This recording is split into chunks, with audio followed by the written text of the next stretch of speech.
계시록 3장 7절부터 22절입니다. 교독하겠습니다. 빌라델피아 교회의 사자에게 편지하라. 거룩하고 진실하사 다윗의 열쇠를 가지신 이 곧 열면 닫을 사람이 없고 닫으면 열 사람이 없는 그가 이르시되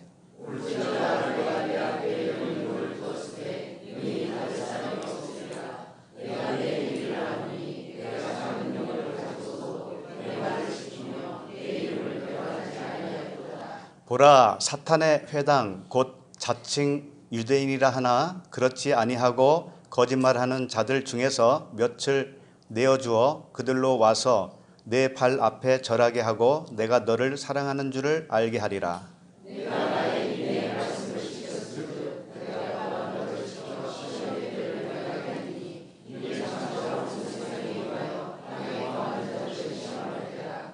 내가 속히 오리니 내가 가진 것을 굳게 잡아 아무도 내 면류관을 빼앗지 못하게 하라.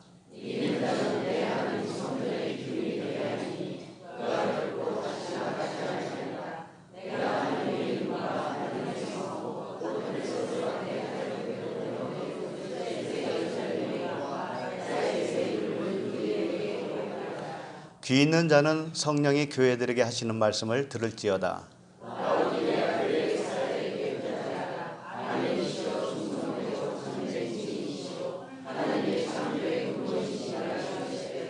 내가 내 행위를 아노니 내가 차지도 아니하고 뜨겁지도 아니하도다. 내가 차든지 뜨겁든지 하기를 원하노라.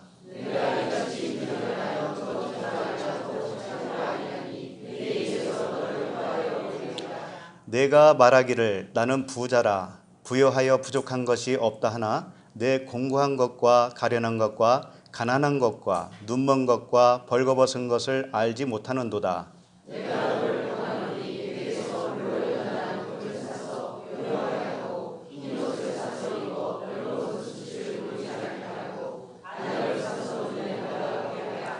무릇 내가 사랑하는 자를 책망하여 징계하노니 그러므로 네가 열심을 내라 회개하라.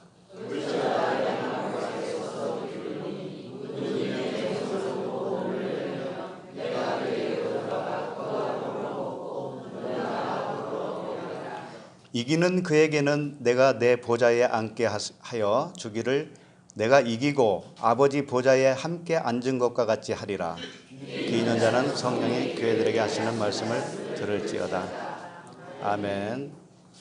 네, 오늘 말씀은 여섯째 날과 일곱째 날에 해당하는 말씀입니다.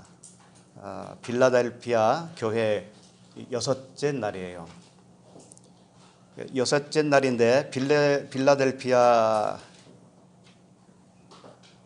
교회는 의미가 뭐라고 그랬죠? 형제사랑. 예. 기억력이 아주 좋으셔요. 형제사랑이에요. 형제사랑. 여섯째 날에 하나님이 무엇을 창조했다고 했습니까? 예, 동물과 사람이죠. 예. 사람이 되어야 형제사랑을 할 수 있다 이거예요. 형제사랑이라고 하는 것은 필레오죠. 필레오는 아가페와 좀 다르잖아요. 그런데 형제사랑을 필레오 사랑을 할 줄 알아야 아가페 사랑을 할 수가 있어요. 왜 그러냐면은 필레오 사랑은 내가 하는 거잖아요. 내가 하는데 내가 필레오 사랑을 할 때 하나님이 아가페 사랑으로 덮어줘요. 그걸 알아야 돼요. 우리는 아가페 사랑을 할 수가 없어요. 사실은. 내가는 할 수 없지만 내가 필레오 사랑을 한다면 하나님이 나와 함께 하시기 때문에 아가페 사랑이 또 나간다고요. 그래서 사실은 다른 것은 아니에요. 다르지는 않지만 내 입장에서는 형제 사랑할 때 필레오예요. 그래서 주님이 부활하시고 갈릴리 해변에서 베드로에게 그랬잖아요. 네가 나를 사랑하느냐. 이때 아가페로 물어봤는데 베드로는 뭘로 대답을 했어요? 필레오 사랑으로 대답을 한 거예요. 내가 필레오 사랑으로 사랑할 수밖에 없으니 주님이 그걸 아십니다. 이렇게 대답을 한 거죠. 두 번은 아가페로 물어봤어요. 근데 세 번째는 필레오 사랑으로 물어본 거예요. 주님이 두 번은 아가페로 물어보다가 마지막에 그럼 네가 필레오 사랑 할 줄 아냐? 이렇게 물어보니까 움찔한 거지 또. 그러니까 근심하여 가로되 그러잖아요. 근심하면서 내가 필레오 사랑을 하는 줄을 주께서 아시나이다. 그랬어요. 아가페 사랑은 우리가 할 수 없습니다를 고백한 거죠. 그럴 때 너는 내 양을 먹여라. 내 양을 치라. 이렇게 하신 거예요. 내 양을 칠 때 내가 아가페 사랑으로 덮어주겠다. 이제 이런 말씀과도 같은 거죠. 그러면 이제 7절부터 다시 한 절 한 절 보도록 하겠습니다. 7절 같이 읽겠습니다. 시작.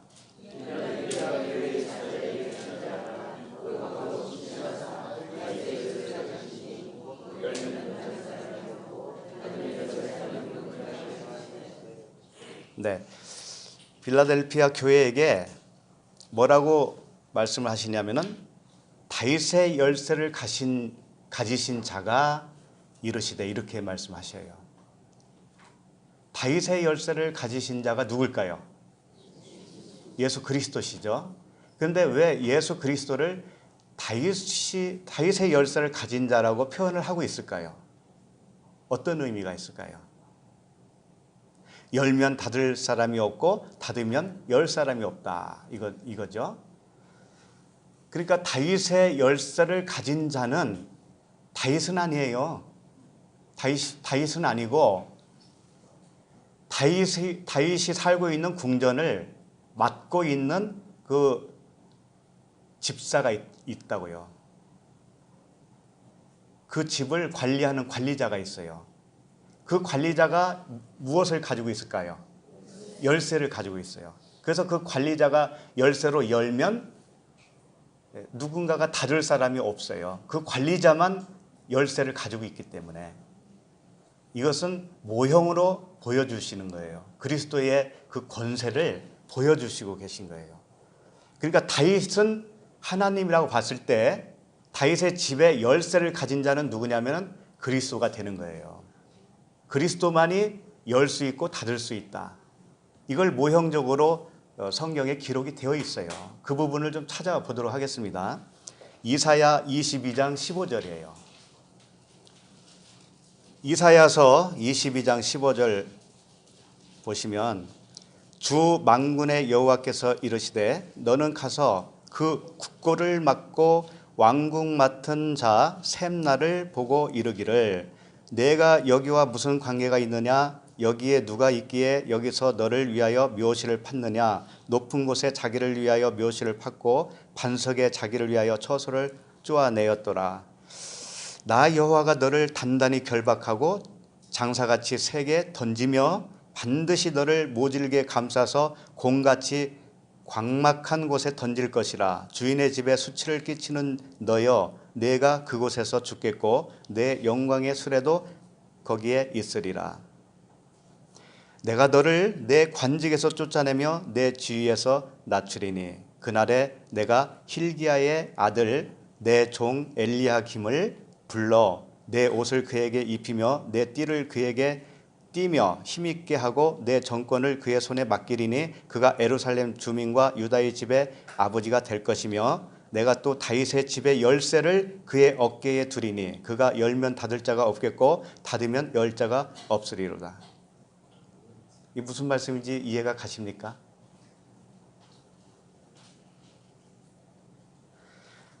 처음에 다윗의 집에 왕궁에 누군가가 그 왕궁을 맡은 자가 있었어요. 그게 누구였을까요? 15절 보세요. 15절 보면 왕궁 맡은 자 셈나죠. 셈나. 예. 이 셈나가 처음에는 왕궁 맡은 자였어요. 이분이 이 왕궁의 열쇠를 가진 자란 말이에요. 이 셈나가 열쇠로 문을 열면 닫을 자가 없고 닫으면 열 자가 없는 거예요. 셈나가. 근데 셈나라고 하는 이름이 뜻이 뭔지 알아요? 여호와여 이제 돌아오소서라고 하는 뜻을 가지고 있어요. 여호와여 이제 돌아오소서. 그러니까 여호와는요 성령을 의미합니다. 여호와는 성령을 의미해요. 그럼 성령이여 돌아오소서라고 하는 의미를 가지고 있는 자가 누구예요? 샘나라는 거죠. 그런데 이 샘나는 아직 성령이 돌아오지 않았다라는 거죠. 그럼 성령이 돌아오려면 어떻게 돼야 될까요? 이 본문을 떠나서도 착착 돌아가야 돼요. 성령이 오시려면 누가 가야 돼요? 예수님이 가야 되잖아요. 십자가로 가야지 되죠. 샘나는 누구를 의미할까요? 그렇다면 가셔야 할 예수예요. 예수. 이 샘나가 가야 성령이 오신다니까요. 그러니까 주님이 그러죠. 내가 가야 유익이다. 내가 가야 너희들에게 유익이다. 왜? 내가 가야 처소를 예비할 수 있으니까. 그 처소는 누굽니까? 우리들 아니에요. 우리들. 예? 머리 둘 곳. 내가 머리 둘 곳이 없어서 지금 헤매고 있다. 그러니 내가 얼른 가서 십자가로 가서 죽으시고 성령으로 너희들이라고 하는 처소로 내가 예비하겠다. 그러니까 샘나는 사실상 예수 그리스도를 의미해요. 예수를 의미해요. 그래서 그 이하에 보면은 16절도 보면은 묘시를 팠다라는 말이 나오죠. 그러니까 예수님이 장사될 묘시를 판 거예요. 그리고 17절 보면은 나 여호와가 너를 단단히 결박하고 장사같이 세게 던지며, 그러니까 예수를 누가 던진 꼴이 된 거예요? 여호와 하나님이. 그렇게 해서 샘나는 이제 갈 곳으로 가게 하시고, 대신 누가, 이 본문에서는 누가 그 열쇠 맡은 자가 돼요? 응? 엘리야김이죠. 20절 보세요. 20절. 그날에 내가 hil기야의 아들 내 종 엘리야김을 불러, 그리고 내 옷을 그에게 입히고 내 띠를 그에게 띄워 힘있게 하고 내 정권을 그의 손에 맡기리니 그가 예루살렘 주민과 유다의 집의 아버지가 될 것이요. 이렇게 되어 있죠. 그리고 또 내가 또 다윗의 집의 열쇠를 그의 어깨에 두리니 그랬죠. 이 어깨라고 하는 게 세겜이에요. 세겜. 디나를 강간한 자가 누구예요? 세겜이죠. 세겜이 어깨라는 뜻이에요. 창세기 거기까지 가면 또 자세히 설명하겠지만, 세겜은 뭐예요? 디나는 우리라고 할 때 우리를 사모하고 그토록 사랑한 자가 누구예요? 예수 그리스도시죠? 그분이 세겜이에요. 그분이 세겜이라고요. 그러니까 디나를 강간한 것처럼 보여지는 그 본문조차도 예수님이 우리를 사랑하는 그 모습을 그려주고 있는 거예요. 그렇게 안 보고 저 세겜은 나쁜 놈, 디나는 불쌍한 여자, 이렇게 생각하면 그게 바로 선악으로 보는 것이고 그게 음행이에요. 그렇게 보는 게 음행이라니까요. 자, 그래서 샘나는 여호와의 이제 돌아오소서, 이건 예수를 의미하고, 엘리야김은 뭐냐면 하나님께서 세우신다라고 하는 뜻입니다. 하나님께서 세우신다. 이게 누구예요? 그리스도죠. 그리스도께서 우리를 세우시는 거 아닙니까? 성령이시고 그리스도시여요. 그러니까 다윗의 열쇠를 가진 자는 누구냐면은 그리스도다라는 거예요. 열면 닫을 자가 없고 닫으면 열 자가 없어요. 왜? 그 열쇠는 그분만 가지고 계시니까. 그러니까 우리가 천국이라고 하는 문을 통해서 들어가려면 누구를 통해서 들어가는 거예요? 예수 그리스도예요. 예수 그리스도. 근데 예수 그리스도 하니까는 뭐 예수 그리스도 모르는 사람이 어디 있어요? 예수는 샘나라고 그랬잖아요. 샘나로 죽어야 들어가는 문이 되는 거예요. 그러니까 안 죽고는 못 들어가는 겁니다. 그래서 빌라델피아 교회에 말씀하시는 그리스도는 하나님의 영원한 집의 열쇠를 가지신 분이시다. 그분이 지금 말씀을 하고 계시는 거예요. 8절을 읽겠습니다. 시작. 볼지어다 내가 내 앞에 열린 문을 두었으되 능히 닫을 사람이 없으리라. 내가 내 행위를 아노니 내가 작은 능력을 가지고서도 내 말을 지키며 내 이름을 배반하지 아니하였도다. 아멘. 우리 앞에 열린 문을 두었다라는 거예요. 그리고 능히 닫을 사람이 없다. 그러면 그 열린 문을 통해서 우리가 들어가는 거죠. 그래서 요한복음 10장 7절에 이런 말씀을 하셨어요. 요한복음 10장 7절에 보면 그러므로 예수께서 다시 이르시되 내가 진실로 진실로 너에게 이르노니 나는 양의 문이라 그랬어요. 양의 문. 예수 그리스도께서 양의 문이에요. 이게 열린 문입니다. 문. 이 문을 통해서 들어가는 거죠. 8절에 보면 나보다 먼저 온 자는 다 절도요 강도니 양들이 듣지 아니하였느니라 이랬단 말이에요. 지금 자신이 양의 문이라고 소개해 주고 갑자기 나보다 먼저 온 자를 거론을 하셔요. 다 절도요 강도니 양들이 듣지 아니하였다. 그러면 일단은 양들이 듣지 않았다라고 했을 때 그 양은 누구를 의미하겠어요? 하나님의 백성이겠죠. 우리들이겠죠. 그럼 우리들은 겉사람이 들어갑니까? 속사람이 들어갑니까? 속사람이 들어가는 거예요. 그러면 이 강도의 말을 듣지 않았다. 그 양은 누구를 말할까요? 나의 겉사람이잖아요. 속사람이잖아요. 그 강도의 말을 안 들은 자가 누구예요? 속사람이잖아요. 속사람. 새로 태어난 자. 그 강도의 말을 들은 사람은 누굴까요? 그러면 겉사람이죠. 겉사람. 나 한 사람을 두고 하는 말씀이에요. 그러면 그 강도는 누굴까요?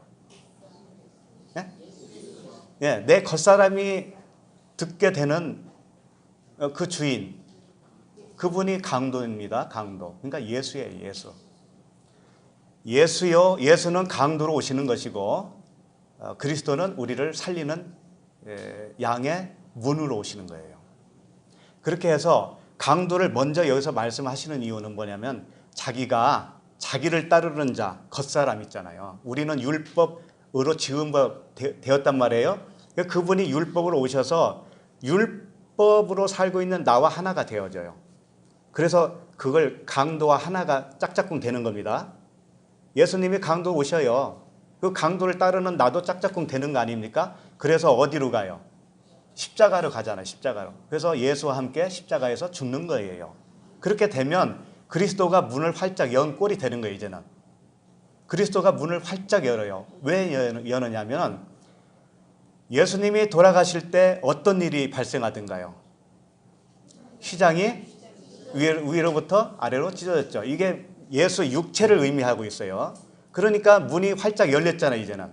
성소에서 지성소로 들어갈 수 있는 문이 열렸잖아요. 누구 때문에 열린 거예요?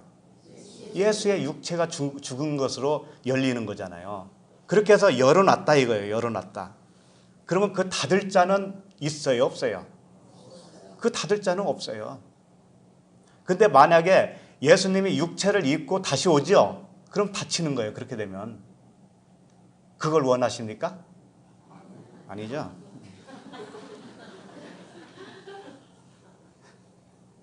그래서 요한복음 10장 9절 이어서 보면 내가 문이니 예수 그리스도께서 문을 활짝 열어놨어요. 자기 육체로.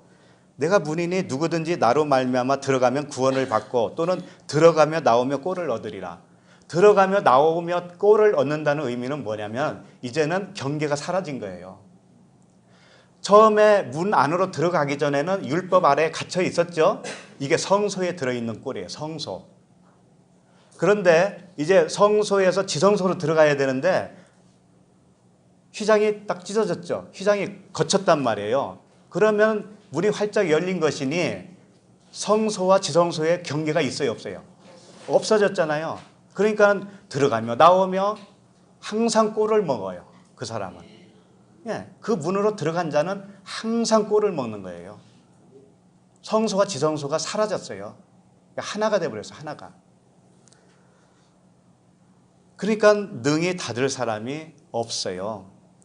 그래서 다윗의 집에 열쇠를 가진 그 엘리야김처럼 천국의 열쇠를 가지신 그리스도시기 때문에 그분만이 열 수 있다 이거예요. 그분만이. 계시록 본문을 다시 보시면 내가 내 행위를 아노니라고 하는데 행위는 항상 에르곤이라고 하는 단어를 사용합니다. 이 계시록에서는 에르곤. 이게 뭐냐면 이 행위는 뭐냐면 그리스도와 함께 죽고 그리스도와 함께 살아나는 것. 그래서 내가 믿음이 되는 것. 하나님의 일은 뭐라고 그랬어요? 그분이 한쪽 편, 오른쪽 편으로 보내신 자 예수 그리스도죠. 하나님께서 보내신 자가 아니라 어떤 한쪽 편에서 보내신 자라고 그랬잖아요. 그러니까 율법에서 보낸 자가 아니고 복음에서 보낸 자, 그분이 그리스도 아닙니까? 그분을 믿을 때 뭐예요? 그게 하나님의 일이다 이거죠. 그게 하나님의 일. 오늘 함께 참석하신 분들은 복 받은 줄로 믿습니다. 왜 그러냐면 어떤 하나님으로부터 보낸 그리스도를 내가 믿어야 하는지를 잘 몰랐다가 이제 확실하게 알았다면 복이 되는 거예요. 그러니까 다시 쉽게 말하면 이 문자대로 믿으면 왼쪽에서 보낸 하나님이 되는 것이에요. 이 문자대로 믿으면. 근데 문자 안에 들어있는 그 은혜와 진리의 복음으로 듣는다고 하는 것은 뭐냐면 문자 안에서 보내주신 자, 보내주신 그 하나님이 주신 자를 믿는 것. 이게 은혜와 진리 언약이라는 거. 은혜 언약. 행위 언약이 아니에요. 은혜 언약. 그것을 믿을 때 비로소 하나님의 일을 한 것이고 그렇게 열린 문으로 들어가는 거예요. 네. 그 다음에 내가 작은 능력을 가지고서도 내 말을 지키며 내 이름을 배반하지 아니하였도다. 이렇게 되어 있죠. 작은 능력을 가지고도 배반하지 않았다고 하니까는 우리도 작은 능력만 있어도 되겠다 이런 생각을 하죠. 여러분 그렇게 생각 안 하세요? 작은 능력을 가졌다고 하는 것은요 이런 거예요. 나에게 능력이 없다 이렇게 고백하는 사람이에요. 그 작다라고 하는 단어가 미크로스거든요. 마이크로가 뭐예요? 아주 작은 거잖아요. 이게 미크로스 여기서 나왔단 말이에요. 이것은 지극히 작다. 아예 없는 것과도 같아요. 이것은. 그래서 겨자씨 말씀을 하실 때 이는 모든 씨보다 작은 것이로되 할 때 겨자씨가 작다라고 그러죠. 이것은 엄청나게 작다라는 의미예요. 미크로스. 이것은 뭐냐면은 나에게는 능력이 없다라는 것을 고백할 때 나에게는 능력이 없는 것이 되는 거예요. 그게 작은 믿음이라고, 작은 능력이라고 이렇게 표현했을 뿐이에요. 그러니까 나에게는 능력이 없고 누구에게만 능력이 있어요? 하나님에게만 능력이 있다. 이렇게 고백한 사람이 뭐냐면은 내 말을 지키고 나를 배반하지 아니한 사람이 되는 거예요. 기도 많이 해가지고 내가 능력 키워가지고 내가 뭘 하겠다라고 하는 사람은 뭐예요? 주님을 배반한 사람이에요. 우리가 다 그렇게 배반하고 살았었어요. 내가 해보려고. 기도 억세게 하면은 능력 줘야 안 줘요?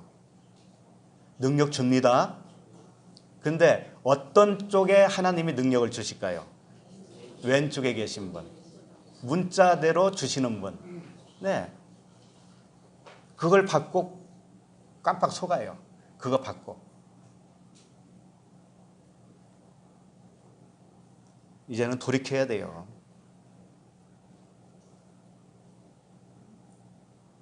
그러니까 그 이유는 나에게 능력이 없음을 시인할 때 그 말씀이 능력이 되어 주시는 거예요. 내가 약할 때 강함 되시는 우리 주님, 그분이 나 대신에 살아주시는 거예요. 우리 9절을 읽겠습니다. 9절 시작. 사탄의 회당 곧 자칭 유대인이라 하는 거짓말하는 자들 중에서 몇을 내게 주어 그들로 와서 내 발 앞에 절하게 하고 내가 너를 사랑하는 줄을 알게 하리라. 네. 하나님이 우리를 사랑하는 줄을 어떻게 알 수 있습니까? 그럼 생각을 해보세요. 아, 하나님이 나를 사랑하시는 것 같아. 그럼 뭘 보고 하나님이 나를 사랑하는 줄을 알 수 있어요? 네? 복권을 사면서 기도를 했더니 복권이 맞았어요. 그러니까 되게 나를 사랑하네. 이렇게 확인할 수 있는 건가요? 그럼 또 뭐예요? 네, 눈치가 빨라요. 말씀이 깨달아져서 알아질 때, 이게 깨달아지는 것은 내 의지로 될 수가 없어요. 그렇기 때문에 내가 말씀을 깨닫게 되어지고 그 말씀에 사로잡혀서 산다고 하면은 그 사람에게 이미 하나님이 사랑해 주신 결과예요. 그걸 다르게 설명하면 계시의 영이 임했다. 계시로 열어주셨다. 왜? 계시가 임했다라는 것은 열어주신 거거든요. 그럼 열면 닫을 자가 없고 닫으면 열 자가 없고 다윗의 열쇠를 가진 자 예수 그리스도, 그분밖에 열 수밖에 없어요. 그분만 열 수 있는 분이에요. 그러니까 그분이 이미 나에게 사랑으로 오셨다. 그걸 알 수가 있는 거예요. 9절 다시 보면 보라 사탄의 회당 곧 자칭 유대인이라 하나 그렇지 아니하고 거짓말하는 자들 중에서 몇을 내게 주어 그들로 와서 내 발 앞에 절하게 하고. 사당의 회, 그러니까 유대인이라고 하는 사당의 회는 뭐냐면 율법입니다. 그러니까 율법이 나에게 와서 절을 한다는 거예요. 율법이 나에게 와서 절하면 어떻게 돼요? 절을 할 때는 율법이 죽고 복음으로 변하는 걸 말하고 있어요. 똑같은 말씀인데 이게 나 안에서 풀어지잖아요. 그러면 나에게 절을 한 거예요. 그럼 그걸 보고 하나님이 나를 사랑하는구나, 그걸 알 수가 있는 것이라고요. 그런데 여기서 조금 헷갈리게 하는 게 뭐냐면 거짓말하는 자들 중에서 몇을 이렇게 기록을 해놓으니까 그 거짓말하는 애들이 한 100명이 있는데 그 중에서 한 두세 명을 골라서 하나님이 나에게 보내서 절을 하게 하나 보다, 이렇게 생각하죠. 그게 아니에요. 거짓말하는 자들 중에서라기보다는 거짓말하는 자, 이렇게 보시면 돼요. 그러면 거짓말하는 자는 소수입니까? 아니면 전부 다입니까? 전부 다였죠. 예. 근데 거기서 몇을 내게 주어 그러니까 몇 사람을 골라서 준다라고 생각을 하는데 그게 아니고 몇을, 이 단어가 에크라고 하는 단어예요. 그러니까 뭐뭐에서 이런 뜻이에요. 그러니까 어떤 거냐면 거짓말하는 자에게서 이런 뜻이에요. 거짓말하는 자들 몽땅 다, 이렇게 생각하시면 돼요. 거짓말하는 자 몽땅 너에게 보내서 너에게 절을 하게 하겠다. 그러니까 율법이 내 안에서 풀어지겠다. 그 거짓말했던 그 말씀이 내 안에서 풀어진다 이거예요. 이제 진실로 풀어진다 이겁니다. 지금 하고 있는 게 뭘까요? 이 진실된 말씀으로 풀어서 말씀을 전해주는 거 아닙니까? 그러면 이 말씀을 듣는 여러분도 여러분 안에서 풀어져요. 여러분 안에서 풀어져요. 동시에. 그러면 하나님의 사랑을 받은 것이다. 왜? 진짜 하나님의 마음이 나에게 들어가야 전쟁이 그쳐요. 그 지긋지긋한 전쟁이 그친단 말이에요. 그러니까 복은 그거밖에 없어요. 그러니까 40일 기도해가지고 내가 원하는 걸 따내려고 하지를 말아요. 그건 이 좌측에 계신 하나님이 보내주는 거예요. 그렇게 하면은. 자, 10절을 읽겠습니다. 시작. 내가 나의 인내의 말씀을 지켰으니저 내가 또한 너를 지켜 시험의 때를 면하게 하리니 이는 장차 온 세상에 임하여 행한 자들을 시험할더라. 자, 내가 나의 인내의 말씀을 지켰은즉, 인내의 말씀. 인내의 말씀이 뭘까요? 복음이잖아요, 복음. 왜 인내의 말씀이냐면 그 율법이 복음으로 풀어지기까지는 시간이 걸려요. 그래서 인내가 필요하죠. 나도 모르게 인내를 하게 된 거죠. 그렇게 해서 얻은 그 말씀을 지켰은즉 내가 또한 너를 지켜 시험의 때를 면하게 하리니. 그러니까 시험의 때가 또 오는구나 이렇게 생각하죠. 예수님이 재림할 때 시험의 때 아닐까? 그때 또 나를 면하게 해준다고 했으니까 얼마나 감사해. 이렇게 생각하시죠. 그게 아니고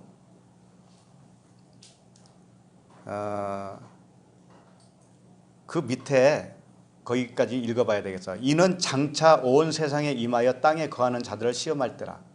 요거까지 읽으니까 더 명백해지는 것 같지 않아요? 주님이 언젠가는 오셔서 시험을 아주 크게 주는데 그때 우리는 그 시험을 면할 거야. 지구가 멸망하는데 내가 어떻게 면해 그걸? 생각을 해보세요. 예수님이 이 땅에 오시면 지구가 멸망한다면서요.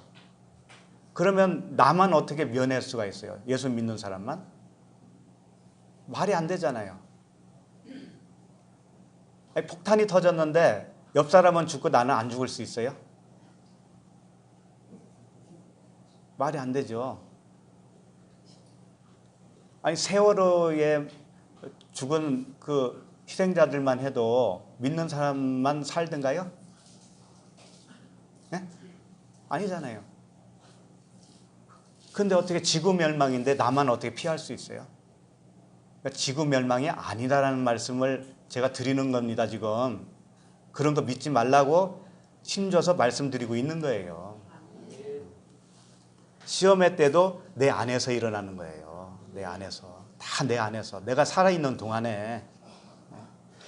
그래서 장차라고 그랬으니까 깜빡 속아요. 장차. 이게 멜로라고 그랬죠? 여러 번 말씀드렸습니다. 장차 온 세상에 임하여 이러니까 장래 어느 때에.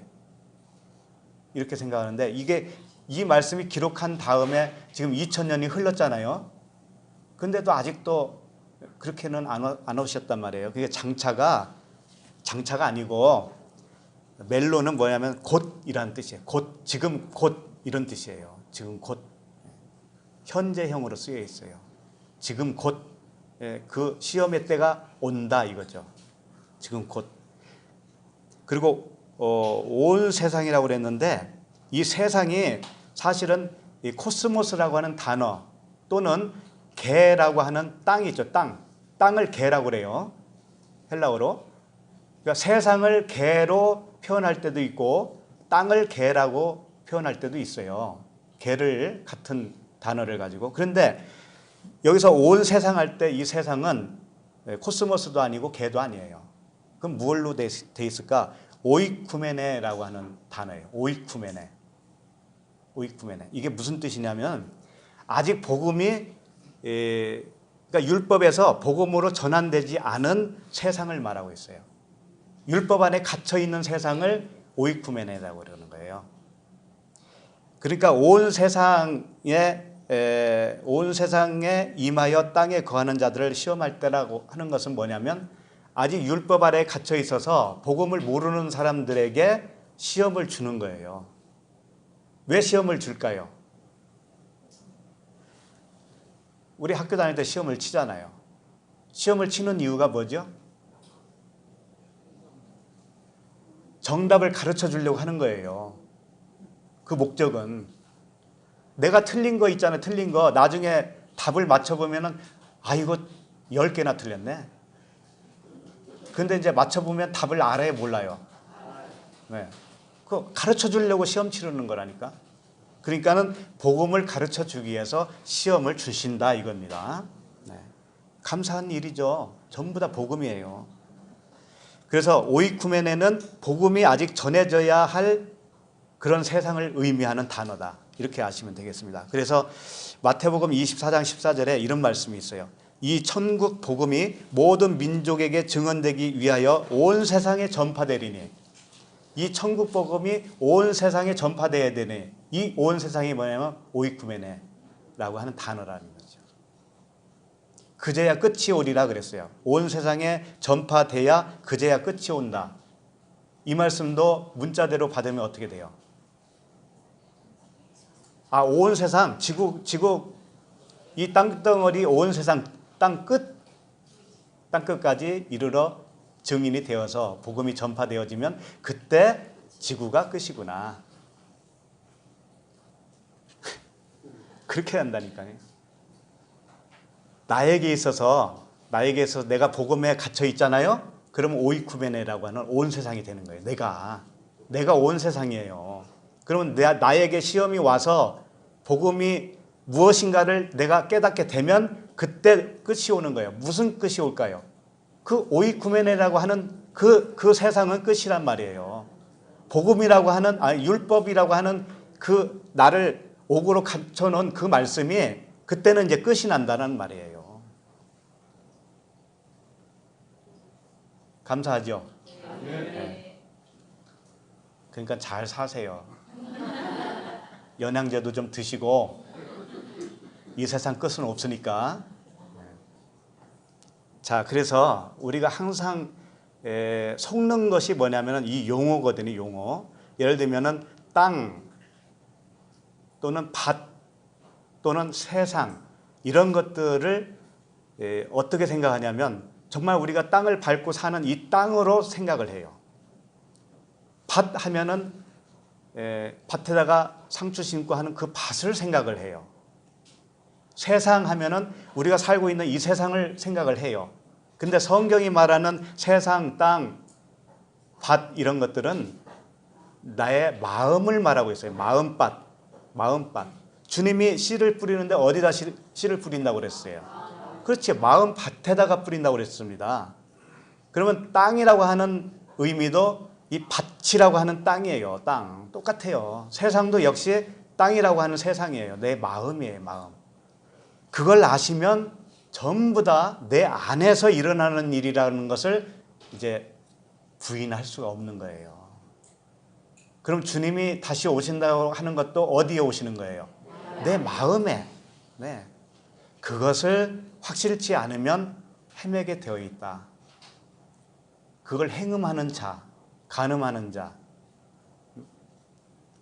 그렇게 표현하고 있는 거예요. 그건 네 말 아니냐 할까봐 마태복음 13장 18절을 보시겠습니다. 마태복음 13장 18절.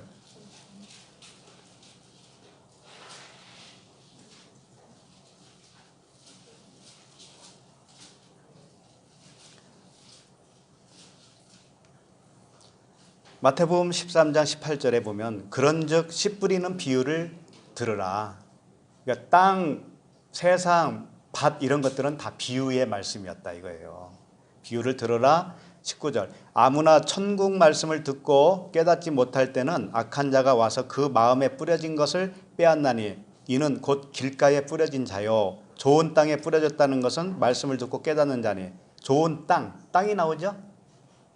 그러니까 좋은 땅에 뿌려졌다는 것은 어디에 뿌려졌다는 말씀을 하고 있는 거죠? 그렇죠. 천국 말씀을 듣고 깨닫지 못한다고 그랬으니까 깨닫는 건 내 마음이 깨닫는 거 아닙니까? 그러니까 전부 내 마음에 씨를 뿌렸다라는 것을 말씀하고 계시는 거예요. 그래서 23절 보면 좋은 땅에 뿌려졌다는 것은 말씀을 듣고 깨닫는 자니 결실하여 어떤 것은 100배, 어떤 것은 60배, 어떤 것은 30배가 되느니라 하시더라. 내 마음 안에서 다 일어나는 일이에요. 그리고 제가 읽어드립니다. 마가복음 4장 26절엔 이렇게 되어 있어요. 또 이르시되 하나님의 나라는 사람이 씨를 땅에 뿌린과 같으니, 이건 비유란 말이에요. 땅에 뿌린과 같은데 이게 하나님의 나라라는 말이에요. 내 마음속에 하나님의 나라가 있는데 그것을 씨를 땅에 뿌렸다라고 표현을 하고 있다라는 거죠. 이건 비유란 말이에요. 비유. 그리고 4장 27절 마가복음 4장 27절에는 그가 밤낮 자고 깨고 하는 중에 씨가 나서 자라되 어떻게 그리 되는지를 알지 못하느니라. 열매가 익으면 곧 낯을 대나니 이는 추수 때가 이르렀습니다. 자, 내 마음속에서 씨가 자라요. 자라나가지고 밤낮 자고 깬다라는 것은 뭐냐면 내가 저녁이 되고 아침이 되는 거예요. 그건 뭐냐면 저녁이 된다는 건 뭐냐면 캄캄한 걸 의미해요. 내가 도무지 모르겠네 이거예요. 하나님 이게 뭔지 모르겠어요. 캄캄하죠. 요게 저녁을 맞이한 건데 그게 어느 날은 주님이 풀어줘요. 그 의미를 알려줘요. 그러면 아침이 된 겁니다. 그렇게 자고 깨고 하는 동안에 내 속에서 뿌려진 그 말씀의 씨가 계속 자란다 이겁니다. 그 말씀의 씨는 다름이 아니고 그리스도라고 하는 씨예요. 그리스도가 자라는 거예요. 내 안에서 점점 자라요. 자라가지고 추수 때가 되면 열매가 익으면 추수를 된다고 그러죠. 추수를 한다고 그러죠. 낫을 된다 이거죠. 낫을 되면 어떻게 되냐면 그 자랐던 열매가 땅에서 분리가 돼요, 안 돼요?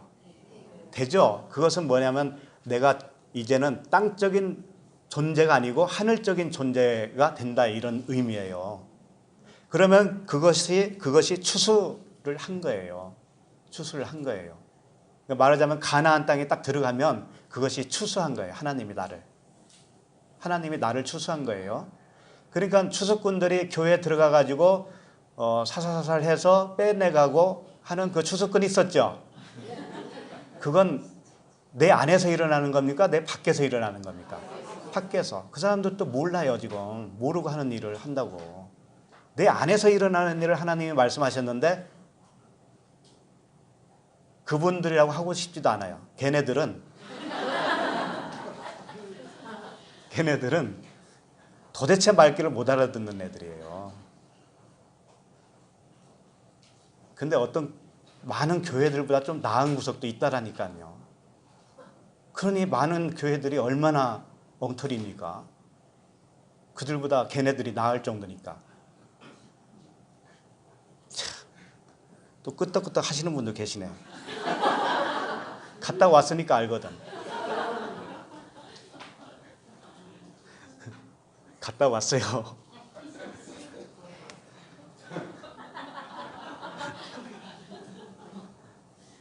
오늘 여기는 안 계시는데 첫날 왔다가 가신 분이 계시는데요. 그분은 전도사님이시고 그분은 일부러 그런 분만 만났대. 일부러. 그랬는데 엉터리더라는 거죠. 결국은. 말귀를 못 알아듣더래요. 자, 11절로 가겠습니다. 11절. 시작. 내가 속히 오리니 내가 가진 것을 굳게 잡아 아무도 내 면류관을 빼앗지 못하게 하라. 내가 속히 온다고 그러죠. 더디 온다고 안 하죠. 속히 오는 거예요. 내 마음속으로 속히 오셔요. 속히 오시는데 내 면류관을 빼앗지 않게 해라. 내 면류관은 뭐냐면 그리스도시고 복음이시고 언약이에요. 이것을 율법으로 다시 돌아가지 말아라. 이런 뜻이겠죠. 그리고 속히 온다라고 하는 이 엘코마이라고 하는 단어, 온다. 이것은 현재형으로 쓰여 있어요. 현재형. 지금 온다 이거 지금. 지금 말씀 듣는 이 순간에 여러분이 마음속에서 깨달아지는 순간 주님이 오신 겁니다. 네. 현재. 내가 가진 것을 굳게 잡아 아무도 내 면류관을 빼앗지 못하게 하라. 이게 생명의 면류관을 내가 소유하게 됐으면 그것은 빼앗지 못하게 하라라고 이렇게 명령으로 쓰여진 것 같지만 사실은 이 모든 것을 누가 하시는 거예요? 그분이 하시는 거기 때문에 열면 닫을 자가 없고 닫으면 열 자가 없는 그분이 하시기 때문에 내가 뭐 이렇게 한다고 해서 되고 저렇게 한다고 해서 안 되고 이런 게 아니에요. 성경은 이 명령으로 쓰여진 것처럼 보이지만 이렇게 하라 저렇게 하라 이럴 때는 내가 어떻게 받아들이면 되냐면 그렇게 해주겠다고 하시는 거구나. 빼앗지 못하게 해주시겠다고 하는 언약이구나. 이렇게 받아들이면 됩니다. 억지가 아니에요. 진짜예요. 자, 그래서 오늘 집에 빨리 가면 뭔 일 좋은 일이 있나요? 왜 이런 걸 물어볼까요? 오래 하겠다 이거죠. 그래서 혹시 엉덩이가 아프시면 좀 일어나셔서 나갔다 오시고 그러세요. 네. 자, 어려운 난제가 있습니다. 성경 중에서도 정말 우리를 넘어뜨리는 그런 난제의 말씀들이 몇 군데가 있어요. 그 중에 한 군데를 살펴보면서 이 말씀이 의도하는 정말 뜻이 뭘까를 여기서 한번 살펴보자 이겁니다. 그래서 어디를 봐야 되느냐면 베드로후서 3장을 보세요. 3장.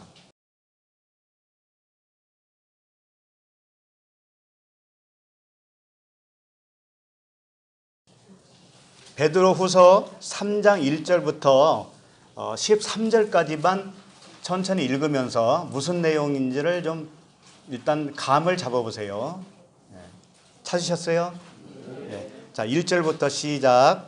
사랑하는 자들아, 내가 이제 이 둘째 편지를 너희에게 쓰노니 이 두 편지로 너희의 진실한 마음을 일깨워 생각나게 하여 곧 거룩한 선지자들이 예언한 말씀과 주 되신 구주께서 너희의 사도들로 말미암아 명하신 것을 기억하게 하려 하노라.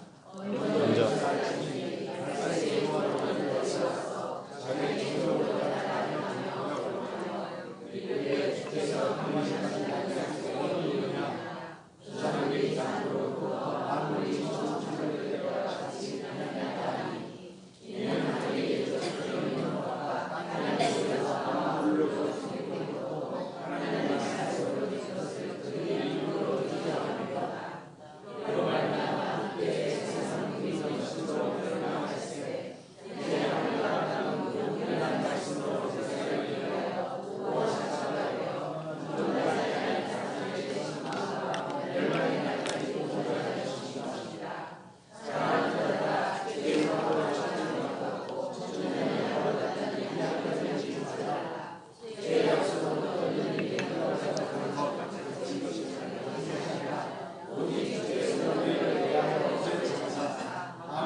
네, 여기까지요.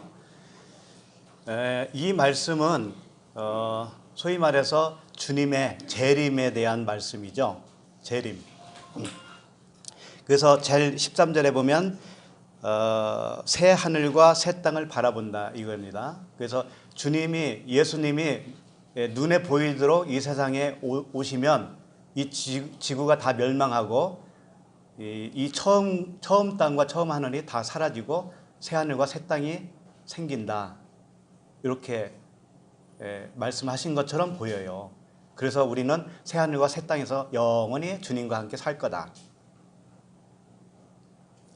이 말씀을 이대로 믿는 사람 손들어 보세요. 오늘 이 말씀대로 믿는 사람 손들어 보실래요? 그럼 어떻게 믿고 있어요 도대체? 손 안 드시는 분들. 손든 분이 한 분도 안 계시는데. 일단은 이것을 이 문자대로 한번 읽어봅시다. 문자대로 하나씩 읽어볼 때 오류가 있는지를 좀 발견해 보세요. 오류가 있는지, 모순이 있는지를 좀 보자 이겁니다. 제가 읽을게요. 사랑하는 자들아, 이제 여기는 좀 어디부터 하면 좋으냐면 3절부터 할게요. 먼저 이것을 알지니 말세에 조롱하는 자들이 와서 자기의 정욕을 따라 행하며 조롱하며. 말세에 조롱하는 자들이 온다 이거죠. 그러면서 뭐라 하냐면은 4절 이르되 주께서 강림하신다는 약속이 어디 있느냐? 조상들이 잔 후로부터 만물이 처음 창조될 때와 같이 그냥 있다 하니. 자, 말세에 조롱하는 자들이 온다 이거죠. 그래서 주께서 강림하신다는 것이 약속이 어디 있느냐? 이렇게 조롱하는 자들이 있다라는 거예요. 그렇게 조롱하는 자들이 누굽니까? 나잖아요, 지금 나. 내가 조롱하고 있는 거 아닙니까? 주님이 강림하신다는 것이 이 세상에 강림을 하지 않는다라고 지금 제가 말씀을 드리고 있잖아요. 이 말씀대로라면 제가 지금 조롱하는 자예요. 그 다음에 그런데 여기서 보면은 잘 보십시다. 조상들이 잔 후로부터 만물이 처음 창조될 때와 같이 그냥 있다. 이 말이 조금 좀 이상하지 않나요? 만물이 창조가 조상보다 먼저 했습니까? 조상이 먼저 했습니까? 창조는 만물이 먼저 창조되고 그 다음에 사람이 창조됐다는 것으로 나오잖아요. 그러니까 문자적으로 보는 거 일단. 그러면 여기에는 좀 뭔가 석연찮지요. 조상들이 잘 때부터라고 이 사람은 말을 먼저 했단 말이에요. 그러니까 조상들이 잘 때가 최초로 지금 말을 하고 있는 거예요, 이 사람은. 네? 그러니까 좀 이상하죠? 석연찮아요, 일단. 자, 그 다음에 5절. 이는 하늘이 옛적부터 있는 것 같이 땅이 물에서 나와 성립된 것도 하나님의 말씀으로 된 것을 그들이 일부러 잊으려 함이로다. 자, 여기서도 우주 만물을 하나님이 창조했잖아요. 이제 그것을 말씀을 하는 거라면은 창조될 때 물이 창조됐습니까? 안 됐습니까? 창세기 잘 아시죠? 창세기에 물이 창조됐다는 말씀이 있어요? 없어요? 없죠? 자, 그러니까 5절 다시 한번 보시면 하늘이 옛적부터 있는 것과 땅이 물에서 나왔다라는 거예요. 물에서. 그리고 물에서 나와서 물로 성립됐다라는 것도 하나님의 말씀으로 됐다라는 거죠. 자, 창세기 셋째 날을 보면 바닷물이 한 곳에 모이니까 뭐가 드러나던가요? 뭇이 드러나. 이 뭇이 얍바사예요. 얍바사라고 하는 땅을 말하고 있습니다. 땅이 드러나 있다고 하는 거예요. 그런데 이 사람은 지금 그걸 표현한 것 같은데 최초에 이 하나님이 우주 창조를 하셨는데 그것을 설명하는 듯하게 이렇게 보인단 말이에요. 그런데 하나님이 천지 창조를 하면서 뭇이 바다에서 드러났다라고 하는 사실을 언급을 했지만 좀 이상하지 않나요? 그럼 바닷물은 언제 창조했을까? 그리고 땅도 창조했다는 말이 없어요. 그러니까 이미 바다 속에 땅이 있다가 땅이 드러난 것처럼 말씀을 하고 있기 때문에 이건 창조가 아니잖아요. 그러고 보면은 원래 있었잖아요. 자, 여기까지 일단 하고 그 다음에 6절 이로 말미암아 그때의 세상은 물이 넘침으로 멸망하였다. 이것은 무엇을 언급하고 있죠? 노아의 홍수죠. 예. 그럼 일단 맞다고 칩시다. 맞다고 쳐요. 그 다음에 7절 이제 하늘과 땅은 그 동일한 말씀으로 불사르기 위하여 부하신 바 되어 경건하지 아니한 사람들의 습관 심판과 멸망의 날까지 보존하여 두신 것이니라.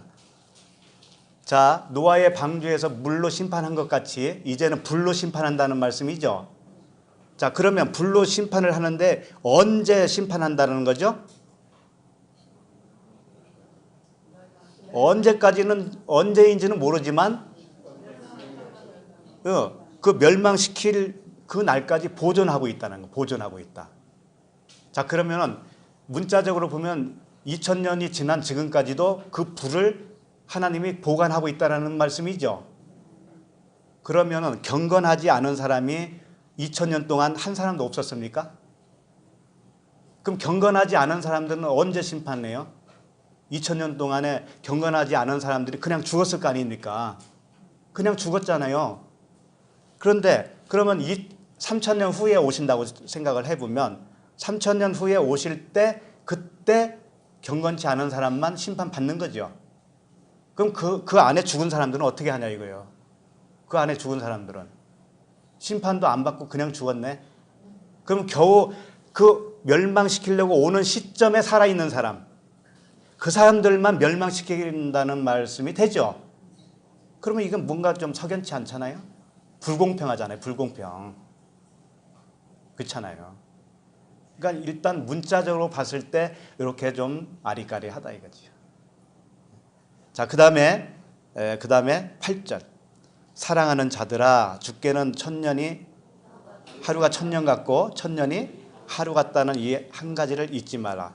이게 굉장히 중요한 거예요. 지금 이 말씀이 굉장히 중요하기 때문에 이 한 가지는 잊지 말아라 이거죠. 딴 것은 다 잊어버려도 좋아. 이것은 잊지 마. 이런 말씀이란 말이에요. 그러면 이 말씀을 딱 봤을 때는 하나님이 하루가 천년이고 천년이 하루니까 지금까지 2000년이 지났으니까 하나님의 시간으로 계산하면 이틀밖에 안 지난 거예요.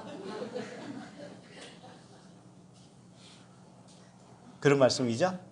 그러니까는 오래 참은 것도 아니네 이건. 3일 참으려면 앞으로 1000년 더 가야 되고 그렇게 생각하겠지 또. 그래서 9절이 말씀이 이제 받아들여지는 거예요. 9절에 뭐라고 했냐면 주의 약속은 어떤 이들이 더디다고 생각하는 것 같이 더딘 것이 아니다 이거지. 지금까지 왜 안 왔지? 2000년이 지났는데 왜 안 왔지? 근데 이틀밖에 안 지난 거야. 이런 말씀으로 들리잖아요. 더딘 것이 아니라 오직 주께서는 너희를 대하여 오래 참으사 아무도 멸망하지 아니하고 다 회개에 이르기를 원하기 때문에 그렇다. 자, 이게 앞뒤가 맞습니까? 모든 사람이 회개하게 하기 위해서 멸망하지 아니하고 다 회개하기에 이르기를 원하기 때문에 지금까지 참았다. 그러면 예수님을 안 믿고 죽은 사람들은 어떻게 된 거죠? 회개를 안 하고 죽었잖아요. 그럼 그 사람들은 어떻게 하냐고요? 모든 사람이 다 회개하기를 원한다고 하시면서 왜 2000년 동안 그 많은 사람들이 믿지 않고 그냥 죽게 내버려 뒀느냐 이거지. 말씀이 안 맞지요. 문자로만 봐도. 자, 10절 보세요. 10절. 그러나 주의 날이 도둑같이 오리니 그날에는 하늘이 큰 소리로 떠나가고 물질이 뜨거운 불에 풀어지고 땅과 그 중에 있는 모든 일이 드러나리로다. 자, 한번 생각해 보세요. 하늘이 큰 소리로 떠나갈 수 있을까요? 하늘. 눈에 보이는 이 하늘이 어떻게 물질도 아닌데, 그런데다가 12절 보세요. 12절 보면 하나님의 날이 임하기를 바라보고 간절히 사모하라. 그날에 하늘이 불에 타서 풀어지고. 하늘이 불에 탈 수 있어요, 없어요? 아니, 하늘이 불에 타가지고 풀어진다는 거예요. 이게 있을 수 있는 일이냔 말이죠. 땅이 불에 타서 풀어진다고 하면 좀 이해가 가요. 근데 어떻게 하늘이 불에 타서 풀어지죠? 이게 맞아요, 틀려요? 문자대로 보자면서요. 그런데 이걸 믿는다니까요, 이걸. 자, 그 다음에 13절 보면 우리는 그의 약속대로 의가 있는 곳인 새 하늘과 새 땅을 바라보도다. 처음 하늘이 불에 타서 풀어지니까 이제 두 번째 하늘이 새 하늘이 온다 이거예요. 근데 계시록에 보면은요, 새 예루살렘이 하늘에서 내려온다라는 표현이 있어요. 그래서 몇 규빗 이렇게 숫자가 아예 명시가 되어 있어요. 그러면 그 숫자를 우리가 살고 있는 이 면적으로 계산을 해보면 어느 정도냐면은 어느 정도가 될까요? 그 새 예루살렘. 말하자면 그게 새 하늘이에요. 새 예루살렘. 거기서 이제 우리는 영원히 사는 겁니다. 근데 어느 정도 크기냐면 엄청 적어요.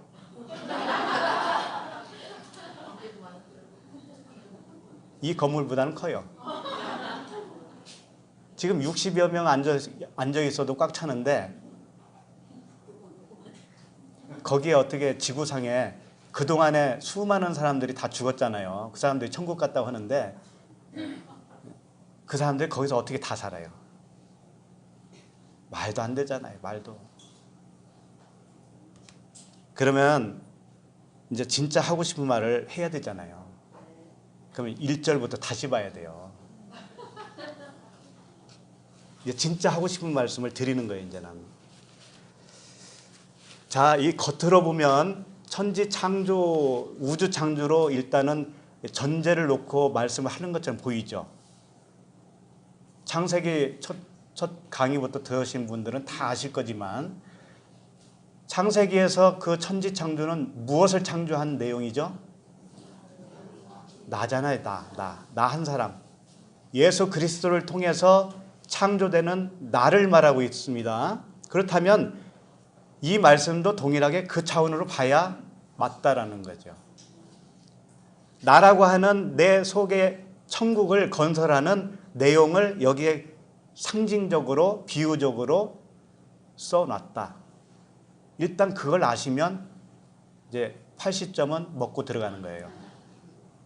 1절부터 보시면 사랑하는 자들아 내가 이제 이 둘째 편지를 너희에게 쓰노니 이 둘째 편지를 왜 쓸까요?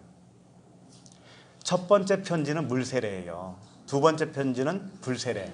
첫 번째 편지는 어떤 기초를 닦아두는 거라면 두 번째 편지는 거기다가 건축을 하는 거예요. 아셨죠? 네, 둘째 편지를 쓴다. 이 두 편지로 너희의 진실한 마음을 일깨워 생각나게 한다.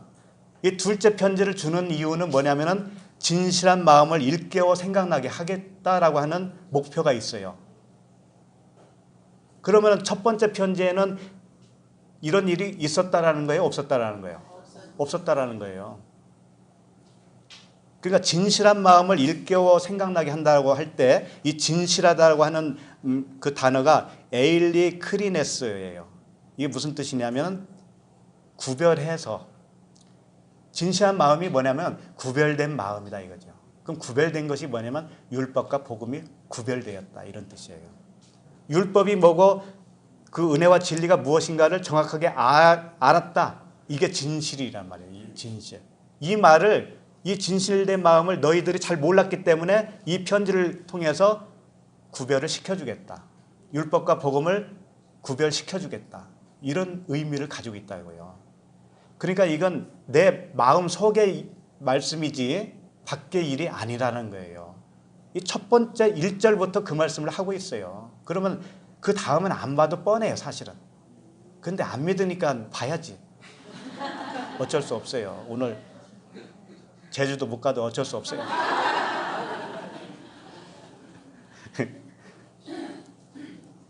그리고 진실한 마음이 뭐냐면 디아노이아라고 되어 있는데 이 디아노이아가 무슨 어디서 나온 말이냐면 니느웨 있죠? 니느웨에 누가 갔죠? 요나가 갔잖아요. 그 니느웨는 회개를 했어요, 안 했어요? 했어요. 그러니까 회개한 마음을 말하는 거예요. 예? 근데 회개가 뭐라고 했어요? 생각을 바꾼다. 무슨 생각으로? 율법에서 복음으로 바꾼 것. 이것이 회개예요. 그러니까 진실한 마음이라고 할 때는 이건 완전히 진리, 은혜와 진리 안으로 들어간 자. 그렇게 하겠다라는 거예요. 그렇게 일깨워주게 하겠다. 그래서 새 마음을 주겠다. 새 생각을 갖게 하겠다. 이런 내용이에요. 자, 2절. 곧 거룩한 선지자들이 예언한 말씀과 이 말씀이 노고스로 안 돼 있어요. 네마로 되어 있어요. 네마의 말씀으로 선지자들이 예언했다 이거죠.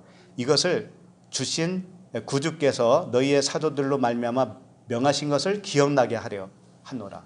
예수님이 그랬죠. 내가 성령으로 너희에게 가면 그때 들은 것이 생각나게 하게 하겠다. 이것이 뭐냐면은 새로운 차원으로 생각하는 거예요. 새로운 차원으로. 3절. 그러면서 먼저 이것을 알지니 말세에 조롱하는 자들이 와서 이렇게 되어 있는데 말세가 뭐냐면 에스카토스예요. 끝에 이런 뜻이에요. 못못의 끝 이런 뜻이에요. 그리고 말세가 두 단어입니다. 말, 에스카토스. 그 다음에 헤메라. 헤메라는 날이에요. 날. 그러니까 끝날이죠. 끝날. 마지막 날. 그런데 날이 복수로 되어 있어요. 복수로. 예를 들면 이런 거죠. 이게 예수님이 그 거룩한 흰옷을 입고 이 땅에 딱 내려오는 날이 있다라고 봤을 때 그 날은 한 날일 거 아닙니까? 그럼 날들이 될 수 있어요, 그게? 없잖아요. 여기서부터 갈라진다니까. 복수로 되어 있어요. 그 한 날을 의미한다면 단수로 되어 있어야 되는 거예요. 복수라는 건 뭐냐면 당신에게도 그날이 있고 당신에게도 그날이 있다 이거예요. 다 다르다 이거예요. 응? 각자에게 그날이 있다라는 것이지 그분이 오시는 어떤 날을 의미하는 것이 아니다. 그날에 와서 뭐라고 하냐면은 조롱하는 자들이 와서 자기의 정욕을 행하며 이렇게 되어 있어요. 자기의 정욕을 따라 행하며 이렇게 되어 있어요. 이 정욕이라고 하는 것은 에피투미아예요. 이건 뭐냐면 율법 아래에서 희생제사를 드리는 그런 모습이에요.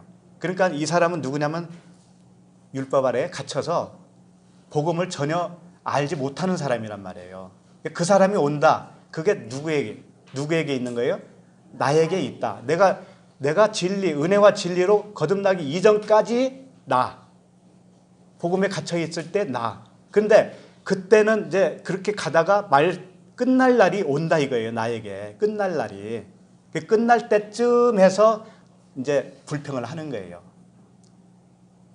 끝나기 전에. 끝날 때쯤. 오늘 말씀이 이게 어디에 나왔죠? 어떤 교회에 하는 말이죠? 빌라델피아죠? 빌라델피아는 아니지만 베드로후서지만 맥락이 같단 말이에요, 이게. 그러니까 진짜 이제 사람으로 지어질 때 여섯째 날 사람으로 아담으로 지어지는 둘째 아담으로 지어질 때 이때가 마지막 날이다 이거지. 완전히. 자, 그렇다면 조롱하는 자들이 와서 자기의 정력을 따라 행하며 조롱하며 이렇게 되어 있습니다. 조롱한다는 건 뭐냐면 그 깐난 애들이 막 뛰어다니는 거 있죠. 천방지축으로 뛰어다니는 거 있잖아요. 그 모습을 말하는 거예요. 그러니까 율법 아래에 갇혀 있다라는 것은 이 천방지축으로 뛰어다니고 있는 어린아이 그런 의미예요. 그런 자들이 조롱하는 것으로 표현하고 있어요. 자, 이르되 4절 주께서 강림하신다는 약속이 어디 있느냐? 이 강림은 파루시아예요.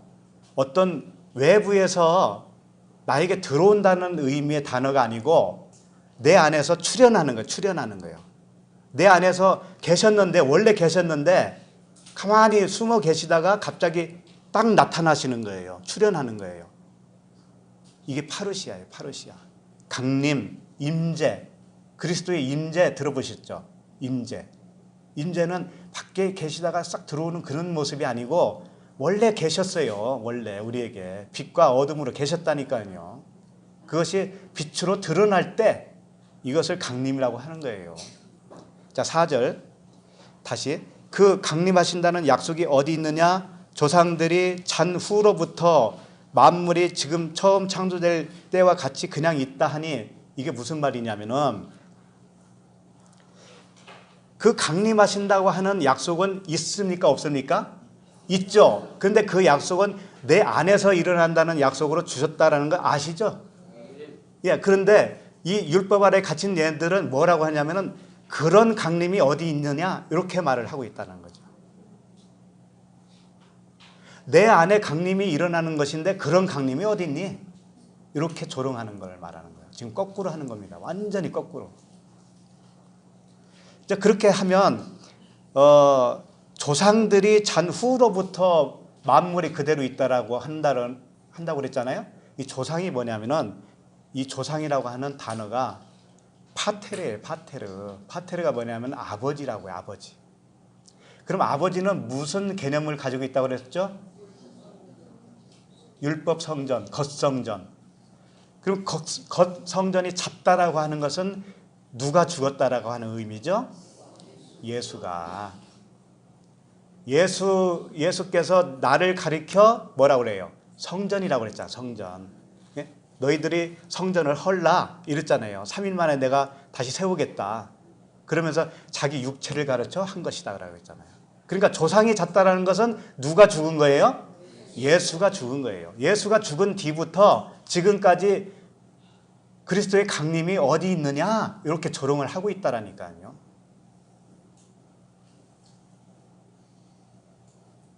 그리고 만물이라고 했는데 이 만물이라고 하는 단어도 파스는 그냥 모든 것 이런 뜻이에요. 온갖 이런 뜻이에요. 우주 만물 이게 아니라니까요. 온갖이 뭐예요? 내 안에 내 생각이지. 내 생각. 내 안에 있는 내 생각, 온갖 생각, 이걸 말하고 있는 거죠. 그 생각이 처음 창조될 때와 같이 그냥 있다 하니, 처음 창조가 뭐예요? 크티시스라고 하는 데 있는데, 이게 뭐냐면 물세례를 말하고 있어요. 물세례를 통해서 내가 처음 물로 태어난 것, 이것이 처음 창조라고요. 3일째 무티 드러났잖아요. 물에서 나와가지고, 이게 뭐냐면은 홍해를 건너서 광야로 나와서 살아난 걸 의미하고 있단 말이에요. 예? 그게 물세례죠. 그러면 무슨 세례가 남아있죠? 불세례. 불세례를 받고 그리스도가 내 안에서 강림하시는 거란 말이에요. 그게 어디 있느냐 조롱을 하는 거예요. 그게 어디 있느냐 조롱하는 거예요. 그렇게 조롱하는 자들이 누굽니까? 오늘날. 요걸 문자대로 보는 사람들. 완전히 거꾸로예요. 거꾸로.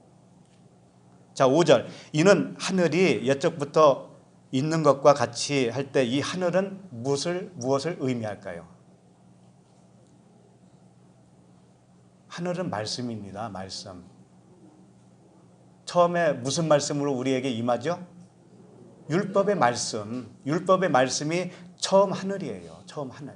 그 처음 하늘이 옛적부터 있는 것과 땅이 물에서 나와. 땅은 뭘까요? 아까 씨 뿌리는 비유 봤잖아요. 내 마음이 어디서 나와요? 물에서 나온다. 물에서. 히드로. 물에서 나와 물로 성립됐다. 이게 뭐냐면은 내 마음이라고 하는 땅이 그 하나님의 말씀, 하늘이라고 하는 하나님의 말씀 있잖아요. 예? 그 율법으로 주어진 하나님의 말씀, 거기서 나왔다라는 거예요. 그 물에서 나와. 예? 그 다음에 물로 성립됐다고 그러죠. 이 물은 또 그것도 하늘일 거 아닙니까? 첫 번째 물, 두 번째 물일 거 아닙니까? 이게 지금 뭘 의미하고 있냐면은 물세례와 불세례를 의미하고 있어요. 첫 번째 세례와 두 번째 세례. 그러니까 첫 번째 물에서 나와 물로 성립됐다고 하는 말씀은 뭐냐면은 첫 번째 율법에서 나오면 내가 바로 물이 되는 거예요. 물. 진리의 물. 하늘의 물. 두 번째 물이 되는 거란 말이에요. 그 물로 성립됐다고 그랬는데 성립이 뭐냐면 시니 스테미. 이건 뭐냐면은 함께 쓴다 이런 뜻이에요. 함께. 하나님과 내가 그 물에서 나오잖아요. 땅으로 나오잖아요. 얍바사. 내가 물에서 나와. 그러면 그 땅, 마음이라고 하는 땅이 하나님이라고 하는 하늘 차원의 그 진리와 하나가 되어서 쓴다 이거예요. 그러면 그게 뭐예요? 그리스도와 하나가 되는 거잖아요. 예? 그리스도와 하나로 세워지는 거죠. 그것을 여기서 말씀을 하고 있어요. 땅이 물에서 나오고 또 물로 성립되고 이게 어떻게 문자로 해결될 수 있는 말이냔 말이에요. 그것을 그 진리의 말씀을 그들은 일부러 잊으려 한다 이거죠. 일부러 잊으려 하는 거예요. 자, 6절. 이로 말미암아 그때의 세상은 코스모스, 세상은 물이 넘침으로 멸망하였으되 이게 뭐냐면 노아의 물세례를 의미하는데 그게 무엇을 의미한다고 그랬어요? 성경은 노아의 물 홍수를 뭐라고 세례라고 했죠. 세례. 홍해를 건너온 걸 성경은 뭐라고 그래요? 세례라고 그러잖아요. 홍해도 세례요. 노아의 사건도 세례예요. 세례. 그러니까 그걸로 봐야 되는 거예요. 그걸로 세례로 봐야 되는 거예요. 세례.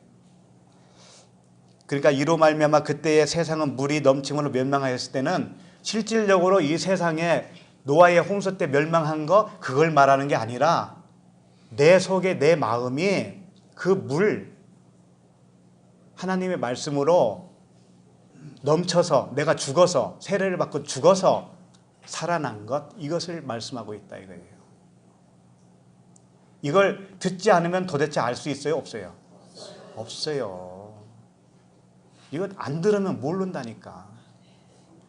그냥 그런 거겠지라고 감은 잡고 가는 거겠죠. 감은 잡고 가요.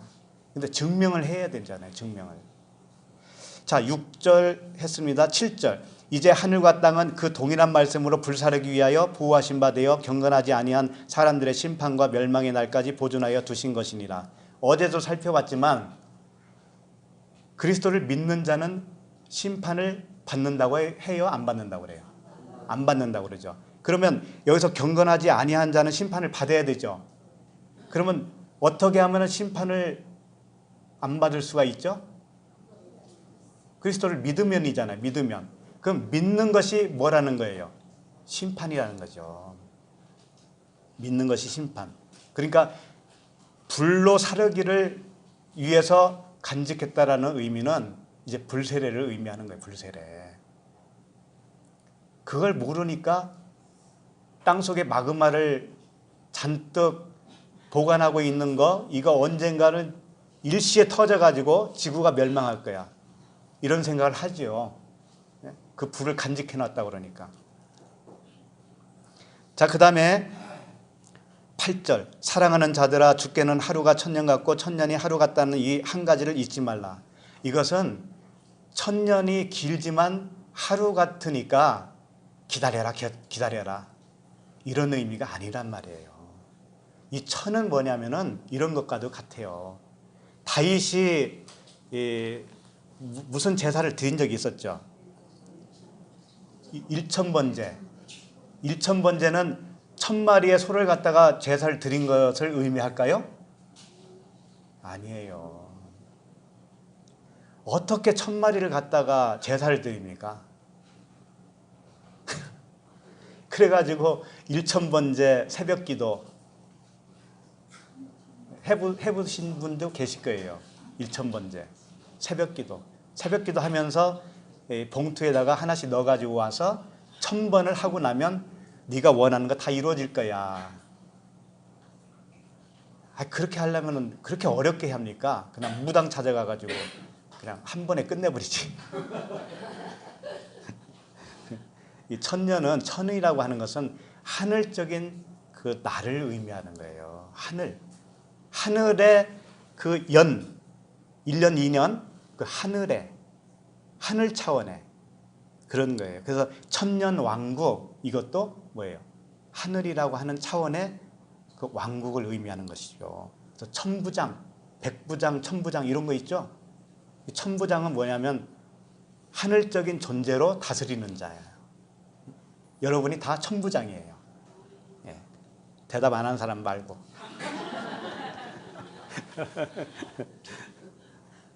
천은 하늘의 수예요.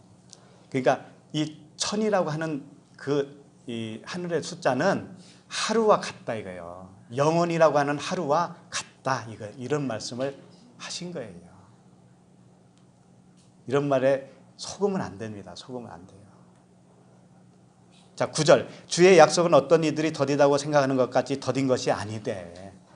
더딘 것이 아니에요. 2000년 동안 기다려주신 것이 아니라니까요. 그때그때 임하는 거예요. 그때그때. 이것은 베드로도 이걸 다 알고 쓴 거예요. 베드로도 그 당시 이미 주님이 오신 거예요. 베드로 안에. 그러니까 더디다고 생각하는 것 같이 더딘 것이 아니라 오직 주께서는 너희를 대하여 오래 참으사 아무도 멸망하지 아니하고 다 회개하기에 이르기를 원하시느니라. 물세를 받고 태어난 자들은 광야에서 이 말씀을 다 먹고 복음을 깨닫게 되잖아요. 그래서 안식으로 들어가는 거죠. 이렇게 되기를 원한다 이거죠. 이렇게. 그 말씀을 하고 있는 거지. 다른 말이 아니라고요. 자, 10절. 그러나 주의 날이 도둑같이 오리니 그날에는 하늘이 큰 소리로 떠나가고. 하늘이 큰 소리로 떠나갈 수 있어요?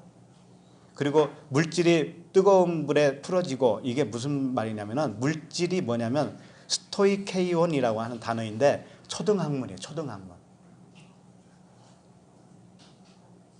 초등학문을 이 물질이라고 번역을 해놨다니까요. 얼마나 웃겨요. 다른 데에서는 다 초등학문이라고 번역을 해놨어요. 근데 여기서는 초등학문 갑자기 나오면 말이 맞아야 안 틀려요. 안 맞으니까 여기서 살짝 물질이 이렇게 바꿨어요. 그리고 뜨거운 불에 풀어지고 땅과 그 중에 있는 모든 일이 이 에르곤이에요. 일. 그리스도를 믿는 일. 그거. 그 일이 드러난다 이거죠. 정말 네가 십자가에 통과한 그 일이 맞느냐? 그 일을 네가 한 것이 맞느냐? 요거 드러내겠다 이거지. 11절 이 모든 것이 이렇게 풀어지리니 그랬어요. 이 풀어진다라고 하는 것은 뭐냐면 말씀이 풀어진다 이런 뜻이에요. 신발끈을 풀기도 감당하지 못하겠다. 이게 누가 말을 했죠? 세례 요한이에요. 그러니까 푸는 거예요. 끈을 푸는 거.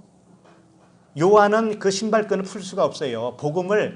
율법을 복음으로 풀 수 있는 자가 아니고 누구만 풀 수 있어요? 예수 그리스도. 그 다윗의 열쇠를 가진 자와 같은 그리스도. 그분만 풀 수 있는 거잖아요.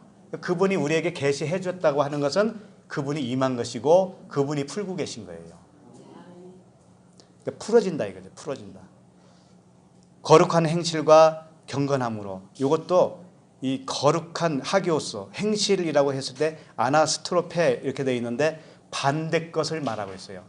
행실이라고 하는 것이 뭐냐면은 반대 거. 무엇의 반대 걸까요? 율법의 반대 거. 이것이 풀어진다 이거죠. 풀어진다. 12절 하나님의 날이 임하기를 바라보고 간절히 사모하라. 그날에 하늘이 불에 타서 풀어지고. 하늘이 풀어진다는 건 뭐냐면 율법이 풀어진다. 그런 뜻이란 말이에요. 네? 율법이 풀어진다. 풀어지면 그 율법이 곧 무엇인가로 알게 되죠? 복음, 진리, 은혜와 진리로 알게 된다 이거죠. 네? 그런 뜻이에요. 불에 타서 풀어지고 물질이 이 초등학문입니다. 물질. 초등학문이 뜨거운 불에 녹아지려니와. 초등학문이 뭐예요? 율법이 녹아지면 어떻게 돼요? 진리죠. 그것도 같은 말을 계속 하고 있는 겁니다. 13절까지만 할게요. 우리는 그의 약속대로 의가 있는 곳인 새 하늘과 새 땅을 바라보더라. 새 하늘은 뭐냐면 율법이 은혜와 진리로 바뀌어지면 그것이 새 하늘이에요. 그 새 하늘과 함께 있는 나도 새 땅이에요. 오케이? 네. 다 됐어요 이제. 다 됐어요.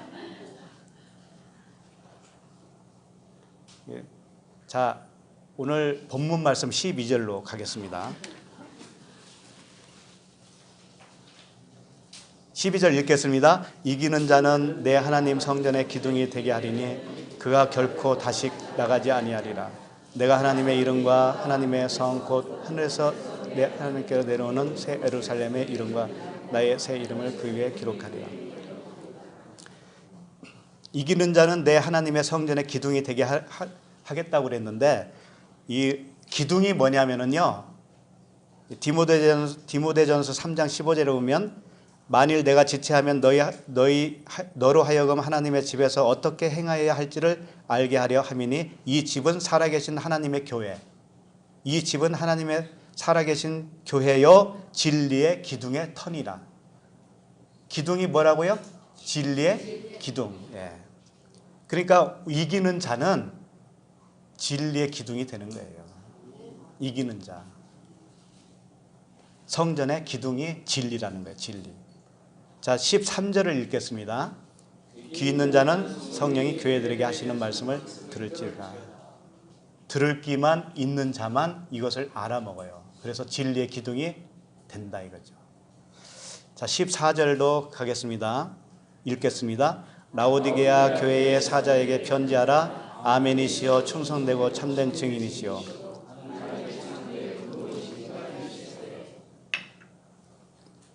라오디게아는 의로운 백성이란 뜻이에요. 의로운, 옳은 백성. 드디어 일곱째 날이에요. 일곱째 날 안식에 들어가는 자는 의로운 백성이다. 옳은 백성이다. 무엇으로 옳은 백성일까요? 진리로만, 온전히 진리로만 되어진 백성이에요. 그 다음에 15절, 16절 읽겠습니다. 시작. 내가 내 행위를 아노니 내가 차지도 아니하고 뜨겁지도 아니한도다.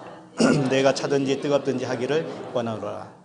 내가 이같이 미지근하여 뜨겁지도 아니하고 차지도 아니하니 내 입에서 너를 토하여 버리리라. 이 말씀은 전통적으로 어떤 견해를 가지고 있냐면은 라오디게아 교인들이 열심히 없고 미지근한 신앙인들이다 라고 하는 견해예요. 그래서 차든지 뜨겁든지 하라 이렇게 말씀을 한 것처럼 번역을 합니다. 해석을 해요. 여러분들은 어떻게 해석을 하고 계십니까? 차지도 아니하고 뜨겁지도 아니하고 미지근하니까 내 입에서 쳐내겠다. 분명히 이건 부정적인 말씀은 맞지요. 그죠? 그런데 차든지 뜨겁든지 하라고 그러죠. 그럼 찬 것이 좋은 거예요? 뜨거운 게 좋은 거예요? 그런데 여기서는 차든지 뜨겁든지 둘 중에 하나만 하라는 얘기잖아요. 예? 차든지. 그럼 찬 것이 뭘까요? 냉랭한 거?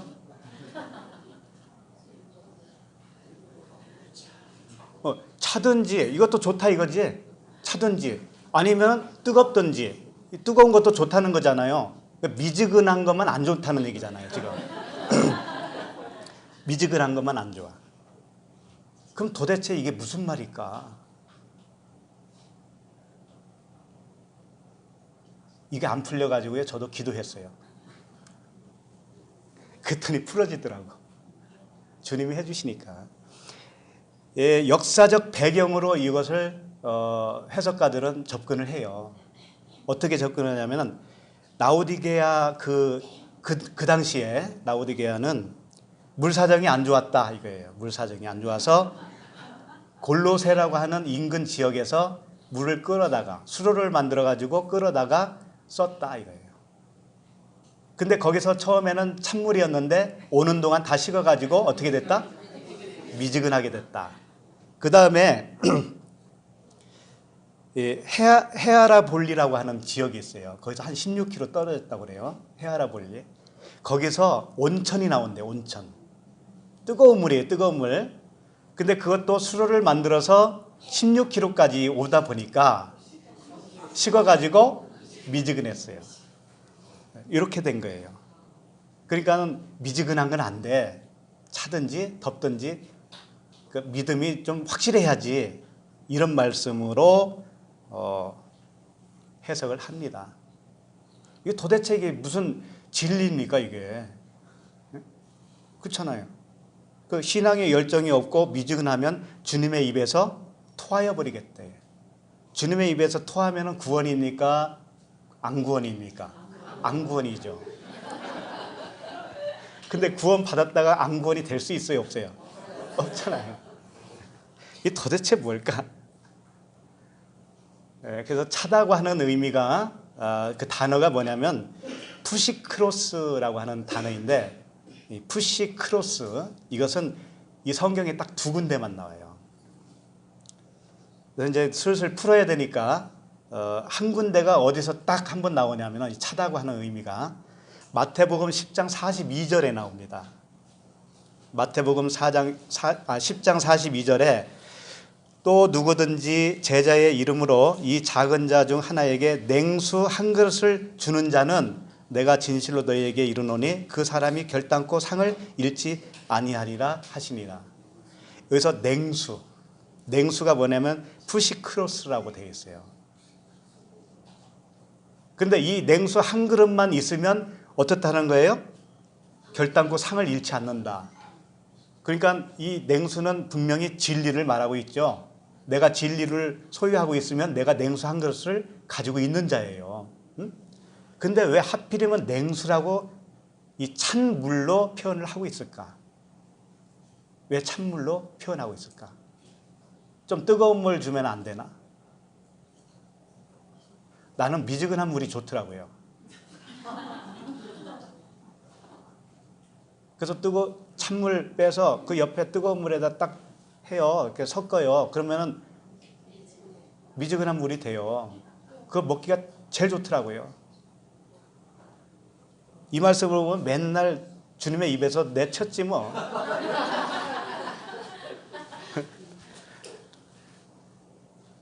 어쨌든 간에 여기서 찬물이 좋은 것으로 표현하고 있습니다. 찬물이. 이 찬물과 뜨겁다, 차다, 뜨겁다, 이것은 같은 겁니다. 같은 거예요. 뭐냐면은 차다라고만 번역을 했기 때문에 헷갈리는 거예요, 여러분들. 차다고 번역을 했기 때문에. 이것을 번역을 춥다라고 번역을 할 수도 있어요. 춥다. 그러면 추운 것이 뭘까요? 어떨 때 춥습니까, 여러분? 예?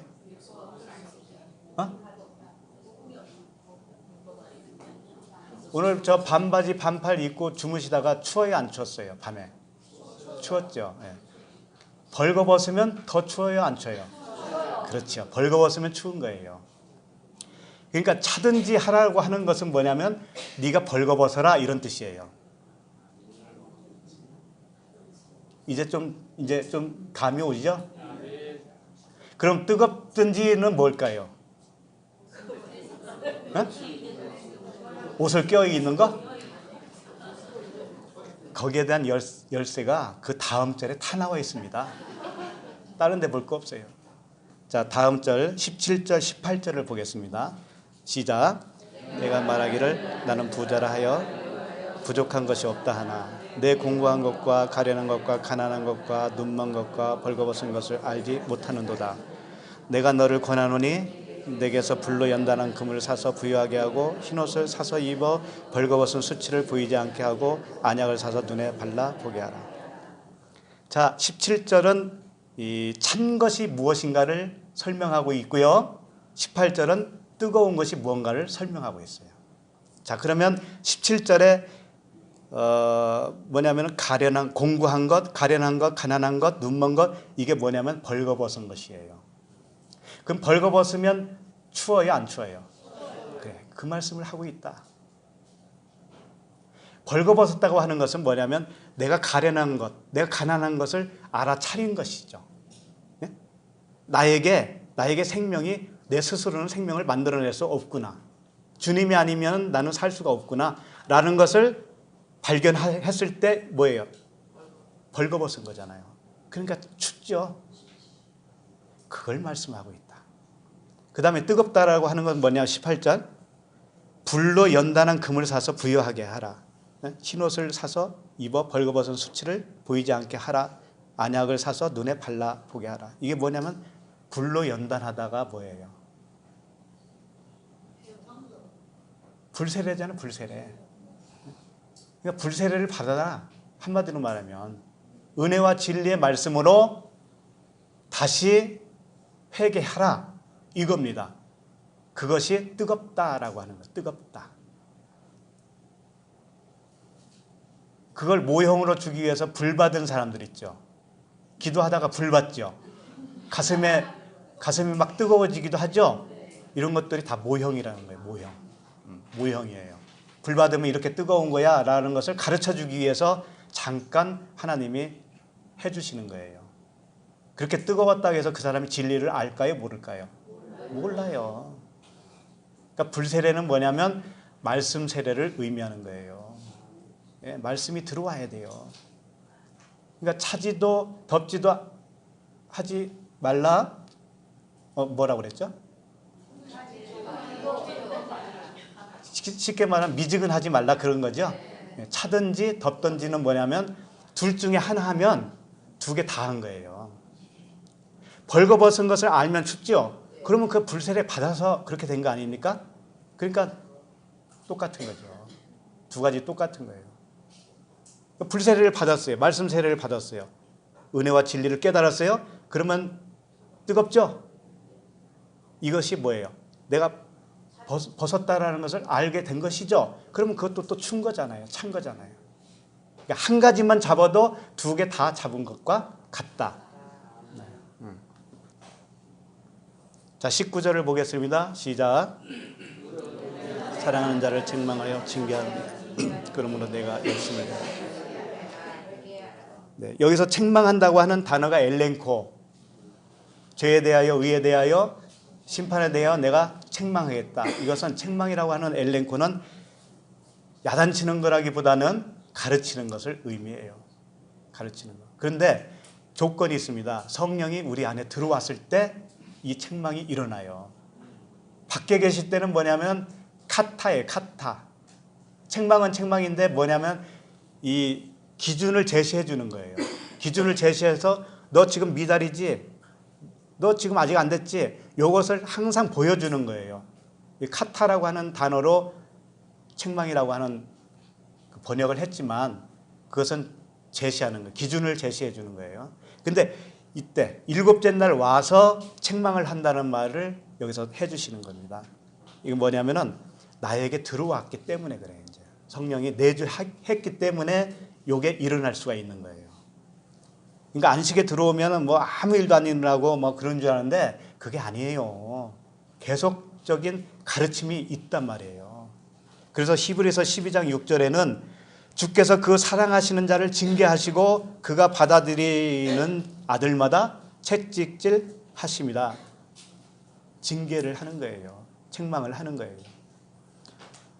20절을 읽겠습니다. 시작.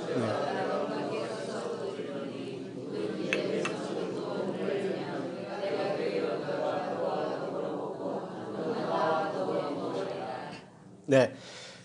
이제 문 밖에서 두드린다고 그러죠. 이게 완전한 연합을 의미하고 있어요. 일곱째 날에 우리가 안식을 한다는 의미는 뭐냐면 그분이 나로 살아주는 거예요. 그분이 내 안에 들어오는 거예요. 문 밖에서 문을 두드리고 있는데 내가 문을 열어준잖아요. 그러면 나와 더불어 먹고 너는 나와 더불어 먹고 서로 같이 먹는 거죠. 요게 이제 진정한 연합이에요. 그와 더불어 먹고 그는 나와 더불어 먹는다. 온전한 연합이다. 함께 하나로 살아가는 거야. 함께 하나로. 둘이 아니에요. 그래서 고린도전서 6장 17절에는 주와 합하는 자는 몇 개라고? 영이? 한 영이다. 주와 합한 자는 한 영이니라. 하나라고. 하나. 영이 둘이 아닙니다. 한 영이에요. 21절을 읽겠습니다. 그에게는 내가 내 보좌에 함께 앉아 주기를 내가 이기고 아버지 보좌에 함께 앉은 것과 같이. 네. 여기서 함께 보좌에 함께 앉게 하여 주기를 내가 이기고 아버지 보좌에 함께 앉은 것 같이 하리라. 그러니까 주님이 십자가에서 죽으시고 부활하신 것이 이김이에요. 우리도 율법 아래에서 죽고 은혜와 진리로 살아나잖아요. 요게 이긴 겁니다. 이긴 건데 이것이 누가 해준 거냐면 주님이 했다 이거예요. 주님이. 내가 했다 이거예요. 내가 이기고 아버지 보좌에 앉은 것 같이 하는 것이다. 내가 하는 거다. 그리스도가 해주시는 것이다. 그래서 에베소서 2장 6절에서 이런 말씀을 하는 거예요. 또 함께 일으키사 그리스도 예수 안에서 함께 하늘에 앉히시니. 이건 장래의 일이 아닙니다. 지금 현재 일이에요. 현재 일. 우리가 어디에 앉아 있어요? 함께 하늘에 앉아 있어요. 하늘에 있어요. 하늘에. 그러니까 세상 바다라고 하는 이 세상을 베드로처럼 물 위를 걸어갈 수가 있는 거예요. 이 세상을 걸어가 그냥 바다를 걷는 것처럼. 세상과 나는 관계가 없다 이겁니다. 이제는 22절 읽고 마치도록 하겠습니다. 시작. 귀 있는 자는 네. 이 모든 말씀에 아멘이 되었다면 진리로 성전이 지어진 거예요. 네, 정말이에요. 그래서 진리를 알지니 진리가 너희를 자유롭게 하리라. 우리 모두 이 진리의 아들들이 되어서 천국의 기쁨이 충만한 삶이 이어지기를 바랍니다. 네, 기도하겠습니다. 하나님 아버지 은혜와 사랑을 감사합니다. 우리가 본래 육신의 탐욕 때문에 하나님의 말씀을 오해했었고 다른 하나님을 섬겼던 이세벨과 같은 자칭 거짓 선지자였음을 알았습니다. 이제는 주께서 우리의 눈과 귀를 열어 주심으로 인하여 아버지와 하나요, 그리스도와 하나요, 성령과 하나가 되게 하심을 인하여 찬양을 드립니다. 차거나 덮거나 하라는 말씀은 불로 연단한 금 같은 말씀이 되라는 뜻이요, 벌거벗어서 춥게 된 상태인 자신을 발견하라는 말씀이었습니다. 우리가 약할 때 강함 되시는 주님의 행하심이 안식과 평강의 길로 이끌어 주시옵소서. 수련회의 모든 일정을 은혜로 마치게 하시니 감사합니다. 참석하신 우리 모든 형제 자매님들에게 은혜와 평강이 넘치도록 역사하여 주시옵소서. 예수 그리스도 이름으로 기도드립니다. 아멘.